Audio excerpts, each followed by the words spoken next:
There are so many games that come out.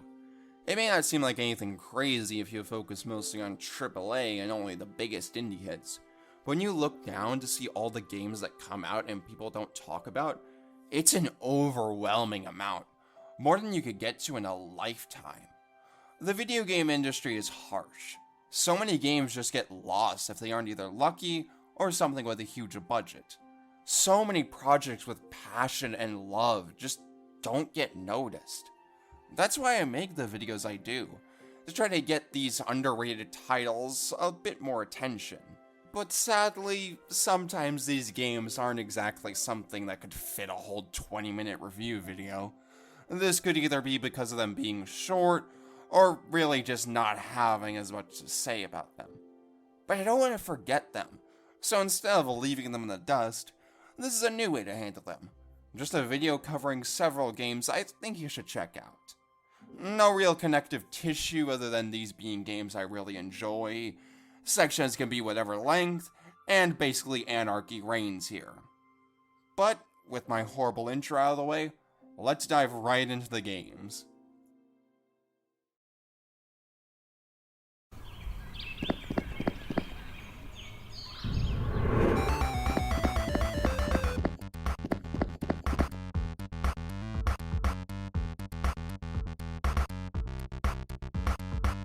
First up is what is perhaps the most important game on this list to me, Adventures with Anxiety. I mentioned it very briefly in my Celeste review, and it stands alongside that game as a truly important story.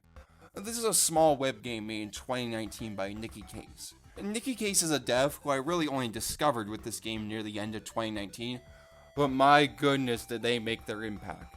Nicky is one of the most unique creators I follow, and I recommend anyone to check out the rest of their work if you enjoy this game. Their content is just so real and human. They cover such a wide range of topics, from things that genuinely help me learn, to stories that make you reflect, like this little game about anxiety. If you can't tell, I do want to discuss Nicky Case's work as a whole in the future, but for now, let's focus on Adventures with Anxiety. This game was made from Nicky's personal experiences with anxiety, as both an emotional story and also as somewhat of a learning resource for understanding anxiety. The game follows a human, later named Hong, as they try to go through their life. But they have an anxiety guard dog with them who pops out at random times to warn them of threats that aren't really there. This is you. You play as the human's anxiety. The goal you are given is to keep them safe by alerting them to these potential dangers. When you've alerted them to the point of them leaving the danger, you win. This is just a really good concept for exploring what anxiety truly is, what the actual purpose of it is. Instead of it automatically seeming like some horrible monster or just a character acting weird, we see the thought behind anxiety and why it's there. This allows for an absolutely amazing story to be told, which is great because this is a lot less of a game and more of just a visual novel. You can't really do much but read and pick options for just what funny dialogue you want. There is one major choice you have, but we'll get into that later. While there isn't much gameplay, Adventures with Anxiety makes up for it by just being excellent in every other regard. Of course there's a story, but there's also the art and music. Like all of Nicky's work, this game's art is so simplistic yet perfect. The character designs are all great and just so expressive and hilarious. Special praise of course goes to the Anxiety Wolf itself, both for just the genius concept of simple red animals expressing anxiety, but also just the amazing expressions you get from their simple design. Music is also something amazing that I wasn't really expecting. There isn't much music as the game is only 30 minutes long, but the tracks they do have are all absolutely incredible. They feel varied from one another, while also fitting their scenes perfectly. Each track has so much power behind it. The Wolf Who Cried Wolf being a particular shining example in elevating the emotion of this game so much. But every single track does this as well. But as I've said before, the story and writing are the real main attraction here. The dialogue for this game is absolutely perfect. Somehow mixing together both humor and really heavy-hitting emotion. Despite how serious this subject matter can be, This game can be hilarious at times with the banter between the human and the anxiety wolf, not to mention the visual humor with the wolf in particular. It's surprising how well they manage to balance it at times, but that probably comes from another aspect I love about the game, how human it feels. I don't know how to really elaborate on this one super well, but the writing just feels so real with this game, with how casually characters talk with one another, to just how genuine any emotion is portrayed. It just has that quality of really human writing. Nothing feels too forced, and it all just feels so authentic. And that's a good thing, because like I said before, the game delves into some really heavy-hitting emotions and themes. This is a game that doesn't try to hit the player hard, but just does so by the very nature of what it covers and how it must approach it. Before we delve into it, a small spoiler warning, as this game is best played blind, and I do want to delve into the deeper aspects. Just go play it if any of this sounds even slightly interesting. It's only 30 minutes and great, and yeah. But if you just want to save that for later, here's a timestamp to skip. Okay, we all good? As I said in my Celeste video, this game gives my absolute favorite depiction of anxiety I have ever seen. This game just gets anxiety so right with what it is and how one actually needs to deal with it. At first, the anxiety just seems to be a worthless hindrance on the human. We understand their motivations, but we can see how we're doing absolutely nothing to protect or help them. It's played for laughs for the most of the scene, but we get small moments where you really see the turmoil they're going through, and how much the presence of the anxiety is weighing on them. They respond by trying to lash out at anxiety, by first just trying to fight their presence and do something no matter what they say by going to a party, but it doesn't work. They try to just ignore anxiety, but it doesn't work. They try to argue with it, but it doesn't work. They try to look at it logically, but nothing works. That is until someone at the party gives them a new way to look at it. Why should they have to deal with anxiety? Why live with this thing? They say plenty of people have it, and the only way to live happily is by doing one thing: killing it. They plant this harmful idea into the human's head, telling them to drown it out in horrible decisions like drinking and other stupid things. And suddenly the script is completely flipped. The anxiety that had been an irrational burden before now is actually in the right. Your human is in actual danger now, and they still don't want to listen to you. You can try to simply fight harder, and it may work for a bit, but it only gets your human to resent you more. Things can only go downhill like that.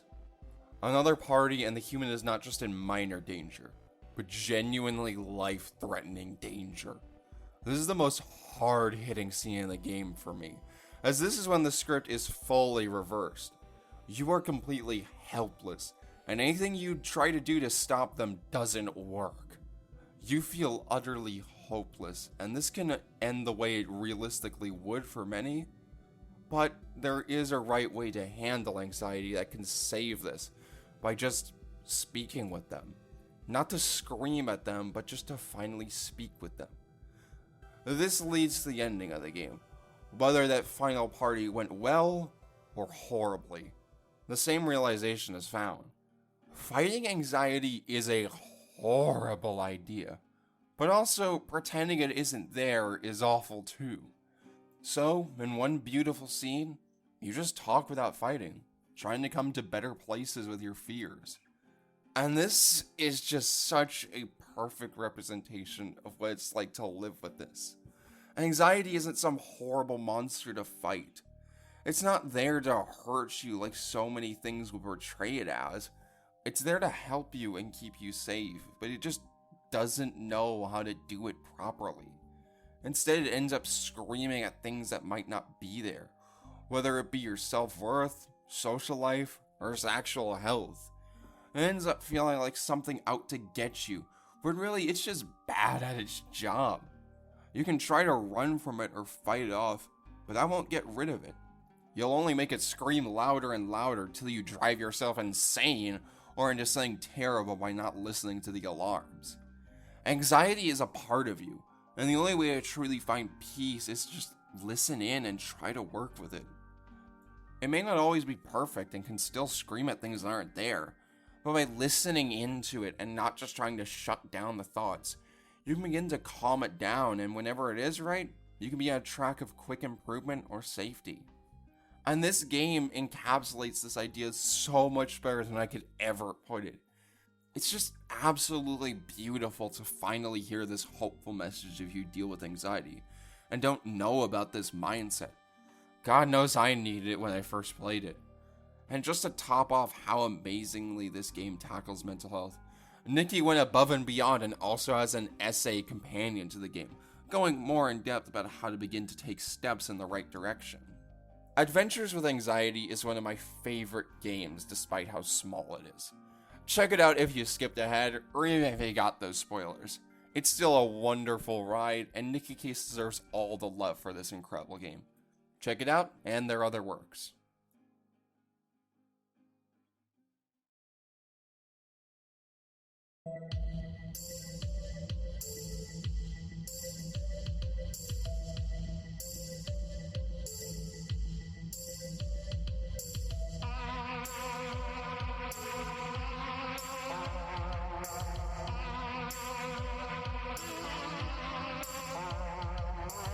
Next up is a game that I'm honestly surprised didn't take off, especially considering the hype of a certain franchise. That game is No Delivery. This game is a strange take on an RPG, where you're just a regular worker at a rundown pizza place. Whether you be a security guard, waitress, mascot, or some other kind of worker. Like anything where you take the night shift anywhere, things end up being not so cheery.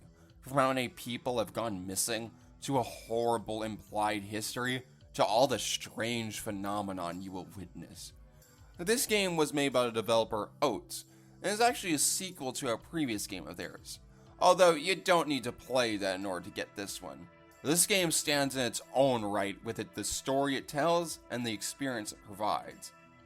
Getting into the meat of the game is actually quite different from your average RPG Maker game. Sure, it has the usual turn-based combat you might expect, but the structure of the game and some mechanics in combat make this feel completely different. As you take your night shift in this pizzeria, the only thing you really have to do is just explore around this strange facility to find both secrets and the real attraction of the game, wrong turns. Wrong turns act as sort of dungeons in this game, a procedurally generated lineup of rooms with a big boss at the end of them. Wrong turns really do have a different feel than how any other RPG Maker game I've played handles their areas, as the randomness keeps things fresh if you have to retry. It can also keep you in suspense if you cannot afford to fight another enemy, but might get one next room. Speaking of enemies, that brings me to how this game handles combat. While still not the best due to the limitations of RPG Maker, No Delivery manages to stand out with the unique type of combat it has. No Delivery still has the same formula, but it makes things much more item-based. Instead of just spamming attacks from a pool of MP and then recovering that, your moves are based on items you can obtain, and that shakes things up in requiring you to ration what is actually a limited resource. This both adds more strategy to the game, and adds suspense using it like survival horror games do. That's on top of most moves being very different from each other, by actually making use of status effects that mean something. Thus it becomes a strategic decision for if you want to stun the enemy or risk trying to get more hits in. And items that aren't used for moves also add to this deeper strategy, as it can really shake up combat in interesting ways. Overall, the combat is much better than what I expect from most RPG Maker games, although it does still have some of the same pitfalls, such as strategy going away a bit as you reach the end game and can more easily spam powerful stuff, or strategy that can cheese the game such as the soda. But while the gameplay is good compared to its peers, the place it truly stands out is in its atmosphere and the strange story it manages to tell. This game is a master in giving a truly unique feeling of horror.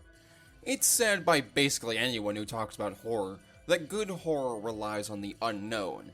Things we don't fully see or understand can be much scarier as our minds will just fill in the blanks. No Delivery uses this concept perfectly, and in such a stylish way. This game is full of the unknown, things that are never fully explained but just are. Why are there so many body bags? Who knows? Why is the arcade alive? Beats me. Why is something in the ball pit? Your guess is as good as mine. By leaving most of these strange occurrences completely unexplained, it creates this feeling almost like an urban legend. No one knows why these things happen. They just do. And if they can happen, anything can. This game isn't really a horror game, as you aren't going to get big scares with it. But through what I just explained, it keeps up a consistently creepy and unnerving atmosphere. It's just the right mix of dark but funny and genuinely unnerving. The atmosphere is helped by two things. The first is the excellent art and music. The sprite work in this game is excellent. It manages to toe the line between cartoony and scary perfectly, to give a truly wonderful visual treat. Each locale and enemy is intricately designed, and it's just perfect. The music is also excellent. It really only kicks in during battles where it manages to get the player hyped up for the fight, while also keeping that somewhat unnerving feel to it. Another great use of it is actually the lack of it, as outside of battle, there's basically no music. Only the sounds of the pizzeria and just, God, hearing nothing but that droning sound really kept me on the edge of my seat. This amazing sense of real horror only grows as you move through the game. This is another point I have, which is that the progression feels incredible, as you begin to beat the wrong turns and get the special items. The world at one point begins to just open up completely, and at this point it feels like you're constantly seeing new things and finding new secrets. It's hard to describe, but the sense of exploration and discovery in this game is just so good. And as you reach those final parts of the game, you'll begin to piece together a vague idea of what's going on with the establishment. What made everything go so wrong? Why is this place still open to this day? You never get concrete answers, but the game gives you just enough broad strokes that you can fill in the rest with whatever your mind comes up with. The game has multiple ways it can end, and each reveals a little more about the world and everything going on. The final two endings that lead to the differing final bosses feel so climactic and perfect, but I won't dare spoil what they are. No Delivery is both an excellent piece of low-key horror and also a wonderful RPG to go through. This game has a vibe that I haven't found replicated in another game since. It has such a unique brand of horror that lets it stand out among so many other pieces of horror set in abandoned pizzerias with supernatural happenings. If you're a fan of RPGs or unique horror experiences, check this one out. It's pretty cheap, and I will say it is worth every cent.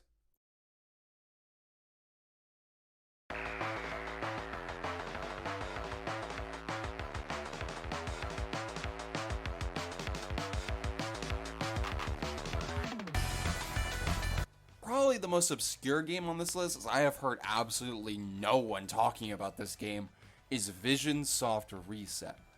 I only found this game through the same bundle as Signs of the Sojourner, and boy is it a hidden gem just like that game. Vision Soft Reset is a small Metroidvania made by Mark Radissi and their small team. At first glance, this can easily look like just another generic Metroidvania game made to just cash in on the trend of those right now, but this game has so much more going on. The game follows Oracle, a cyborg with the unique power to look into the future, as they travel to an island once belonging to an ancient civilization in search of a crystal that could let them see even further to solve all the world's problems and avoid bad futures. But this goes out the window, as upon landing and exploring, they find that the thing built to keep the planet's core from going violent is about to shatter in 20 minutes. In order to save the planet, Oracle has to go around the island through different timelines to find a way to stop this event within 20 minutes.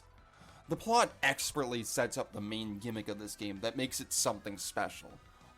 Oracle holds the power to see into possible futures, and through this, you explore various parts of the island as you bounce between timelines in order to get things done within your 20-minute time limit. This mechanic forces you to plan routes, as certain actions can block off areas, but open others, which radically changes that timeline.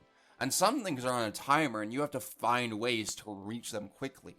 Not to mention how power-ups play into this, as health upgrades will not come back, but your abilities will always stick.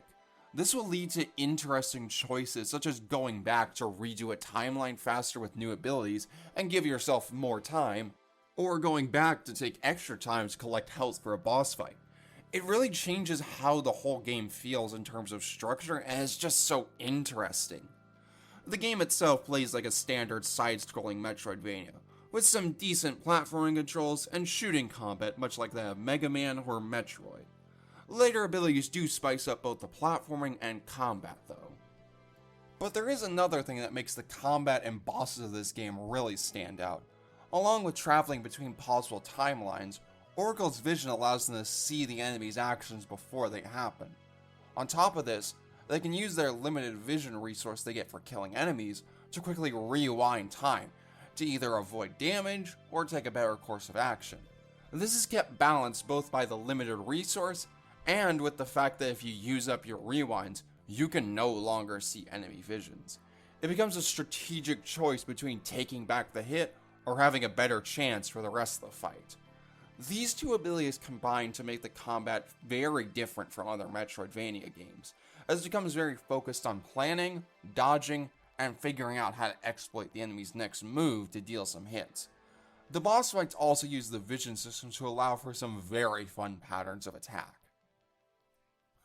All of these time-based mechanics allow for very fun puzzles and exploration, and you slowly begin to map out different timelines and possibilities to hop between as you gain new abilities and open up this large island.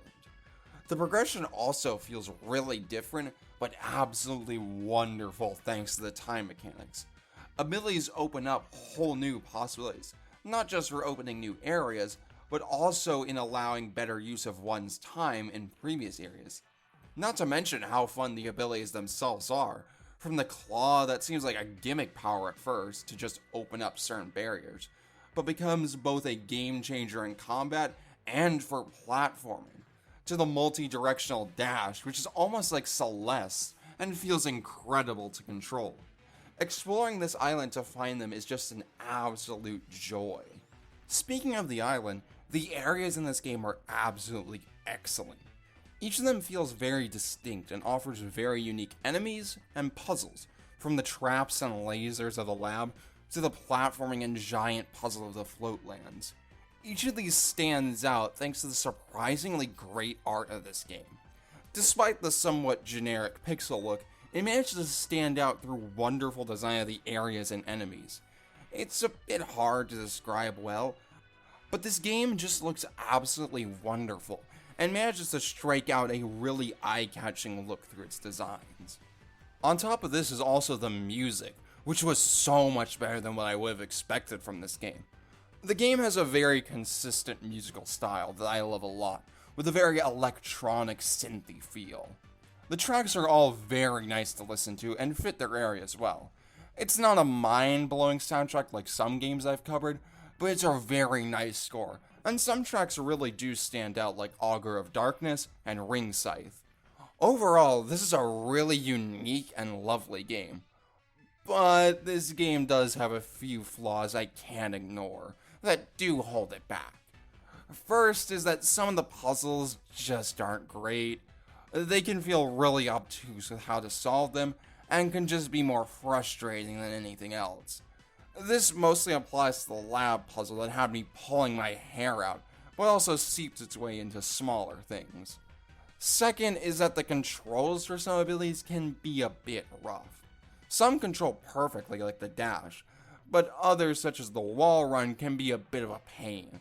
It seems like these just needed more ironing out to stick to more surfaces and be less finicky with their use. It does really hold back some areas and challenges.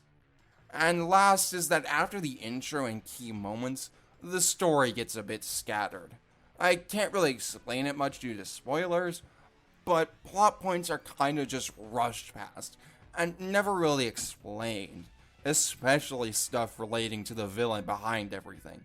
This leads to a finale that, while great in a gameplay and spectacle sense, is very lacking in terms of being a conclusion to the story. But thankfully, none of these are enough to ruin the experience of this game. It's still fun to explore this world and take on the challenges it has with your unique time powers. These are more so just small hiccups at times. If you're willing to deal with them, this is a wonderful Metroidvania experience that I highly recommend. Thanks to its unique mechanics, I hope get more fleshed out in possibly another game someday.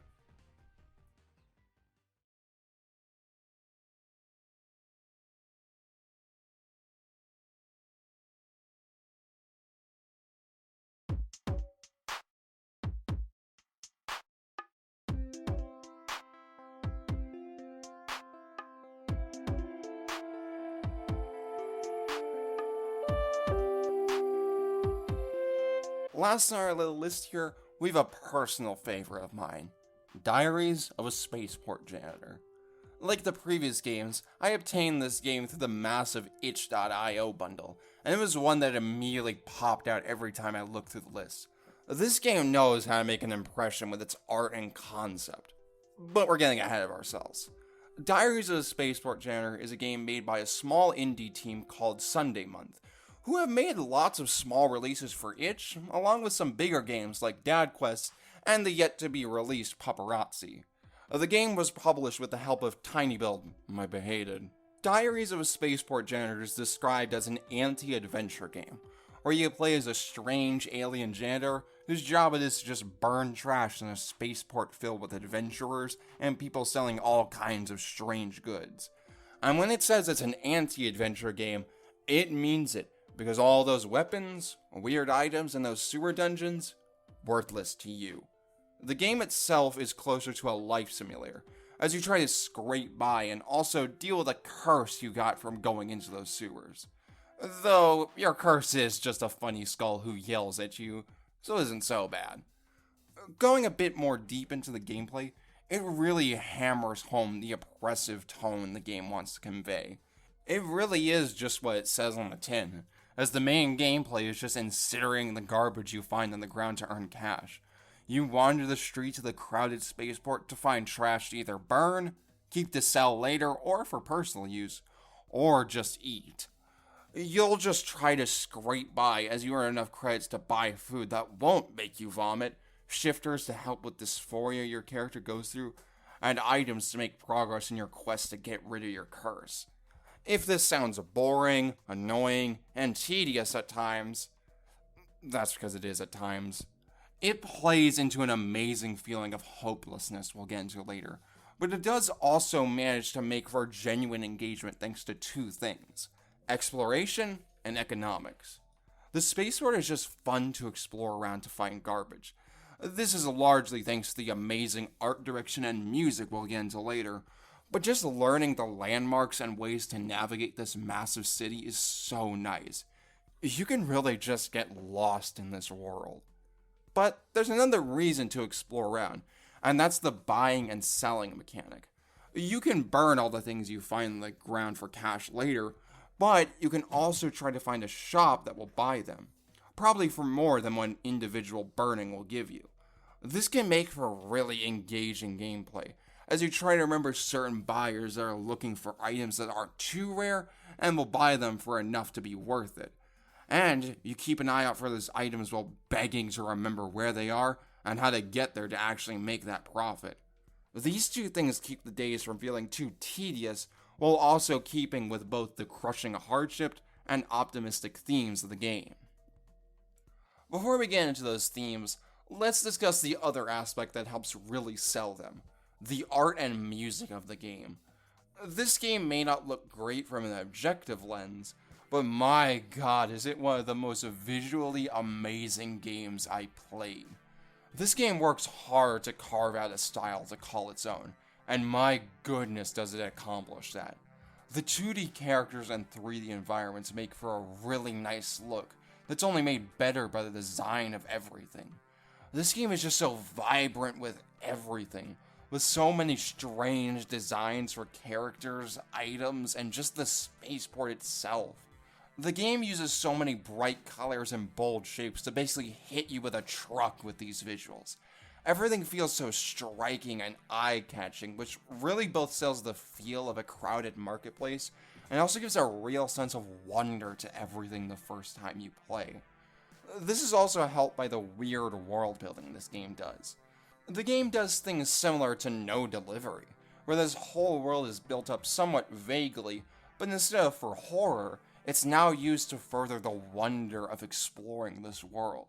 It really sets up this sense of scope you never delve into, but sets the tone for the game, as you get basic info on the gods and how they affect people's lives, including yours, to magic artifacts and strange beings you never see, to distant planets and the adventures people that aren't you go on. All of this visual work and writing is completed with the incredible score made by Mac Briganti, Sal Gamo, and Jack Yeats. This is another game where I did not expect the soundtrack to be this good, but man, I was blown away by this. The game has such a unique synthy sound to it that I genuinely cannot describe well, but it really makes the soundtrack feel unified. The OST just portrays so many emotions and styles, from the sorrow of your work, to reflecting the weirdness of the spaceport, to actual joy from the small victories of the day. The way it's implemented with the songs shifting as you travel through the specific areas just makes for such a unique experience too. Each song in the soundtrack feels so unique and it's absolutely wonderful to listen to. Especially the festival music, with Pray for Luck as a personal favorite for the absolute magical feeling it has, which we'll get into actually now. Let's discuss the feelings and themes of this game. Diaries of Spaceport Janitor made me feel something no other game has captured. This utter feeling of hopelessness contrasted with keeping your chin up through the game. It puts you in the shoes of someone utterly downtrodden by society, who barely manages to care for their needs, both basic and special to them, and yet society couldn't care less about them. You're stuck where you are, and everything around you reinforces it, from the items you can never buy to how tedious every day can be at times. The gameplay really does put you in the shoes of your main character, stuck in such an awful position, hoping and praying to find enough junk to eat tomorrow, or suffering the crushing moments of not being able to afford a needed item, or even having those above you literally just eat your cash if you get too much. It's crushing at times with how you go through such long, tedious days and feel no hope of truly progressing past this point. This hits harder if you went in expecting an anti-adventure game tagline to be partly a lie, and had the slow realization that you would never be an adventurer, or even afford the gear of one. This game excellently uses its gameplay to sell these harsh themes, and is honestly an example of why the whole "if it isn't fun, why bother" idea is so dumb to me. This game isn't always fun, but my god, is it so engaging and made for these moments of emotion that I will never forget. It uses it to craft an experience unlike any other, and that's why you should bother. This game can kick you while you're down and make you feel like trash, but it manages to balance that with some optimism from your small victories. You can make some extra cash, you can progress towards your goal, you can feel proud of these small things. Once again, the gameplay comes to help sell this, as there's nothing as amazing as finding the last item you need to obtain and having just enough to get it, or finding a good seller and making a modest amount of money one day. These make for special moments to make the day. You can also find joy in just the craziness of the market and the weird things you find, or just be joyful to be alive when the festivals roll around. The music and visuals absolutely sell both of these, as those vibrant colors and memorable sights make the spaceport fun to get lost in. And then there's the festivals and the music. On D-Day in every 9-day week, the spaceport will have a large festival all around, where the sometimes sterile atmosphere of the place is replaced by the utterly joyful music of street performers set up all around the port. These moments are just absolutely magical to experience, as the instruments and noise fade in and out as you go throughout the areas, but never go away as the joy and revelry follows everywhere. The first time I experienced one of these, with the main song of Pray for Luck that I mentioned before, it just resonated with me. Just this overwhelming sense of joy to just be there and listen to the music. These festivals are a pure celebration of daily life, of finding those small things that make just being alive so worth it. This is all made perfect with the inclusion of the diaries mentioned in the title. At the end of each day, you pull out a diary and can make an entry for that day. You need to write down something, even if it's basic, but this is such a genius mechanic as it forces most players to engage with the experience more. You're called to recall the day and write it down, from the hardships you faced as always, to the small victories you carved out. You bring it together and make each day something to remember, for both the horrible job you're trapped in and the few moments of magic.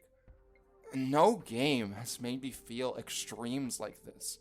No game has made me feel such crushing moments like a guard chomping down money I spent days gathering, and also made me feel pure joy from gathering it back with a lucky sale. No game has made me deal with such tedious and horrible work that I can hate, but also leave me amazed and amused by the world as I explore it. No game has made me feel so trapped and alone, yet also so happy to be alive. No game is like Diaries of a Spaceport Janitor. The game does have a few minor flaws, with some bugs still in the game that can screw you over, and the endgame quests can get a bit tedious in a bad way. Plus, the game is absolutely not going to be for everyone. This game isn't always fun and will be very hard on the player. But if you want a unique experience unlike anything else, please pick up this game. This is an experience I will never forget, both for the frustrating, hollowing moments and the joy from those small things. But that's all for now. See y'all in the next video, wherever that takes us.